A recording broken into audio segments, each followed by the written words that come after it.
ಕಾರ್ಕಳ ತಾಲೂಕಿನ ಸೂಡ ಗ್ರಾಮದ ಜನರು ಕಾಡು ಪ್ರಾಣಿಗಳ ಹಾವಳಿಯಿಂದ ತತ್ತರಿಸುತ್ತಿದ್ದಾರೆ. ಚಿರತೆ ಮತ್ತಿತರ ಕಾಡು ಪ್ರಾಣಿಗಳು ರಾತ್ರಿ ಸಮಯದಲ್ಲಿ ಮನೆಯೊಳಗೆ ನುಗ್ಗುತ್ತಿದ್ದು, ಗ್ರಾಮದ ಜನರು ಭಯ ಹಾಗೂ ಆತಂಕದಿಂದ ಬದುಕುವಂತಹ ಪರಿಸ್ಥಿತಿ ನಿರ್ಮಾಣವಾಗಿದೆ.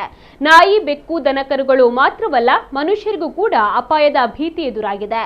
ಕಾಡು ಪ್ರಾಣಿಗಳು ರಾತ್ರಿ ವೇಳೆ ಆಗಿಂದಾಗ ಮನೆಯೊಳಗೆ ನುಗ್ಗಲು ಯತ್ನಿಸುತ್ತಿದ್ದು, ಈಗ ಅವುಗಳು ಅಪಾಯಕಾರಿಯಾಗಿ ಪರಿಣಮಿಸಿದೆ ಎಂಬುದಾಗಿ ಸೂಡಾ ಗ್ರಾಮ ಪಂಚಾಯತಿನ ಮಾಜಿ ಅಧ್ಯಕ್ಷೆ ವಾರಿಜ್ಜಾ ಸಾಲೇನವರ ಮನೆ ಪಕ್ಕದ ನಿವಾಸಿ ದಯಾನಂದ ಕೋಟೆನವರು ನಮ್ಮ ಕುಡ್ಲ ವಾಹಿನಿಗೆ ಮಾಹಿತಿಯನ್ನು ನೀಡಿದ್ದಾರೆ.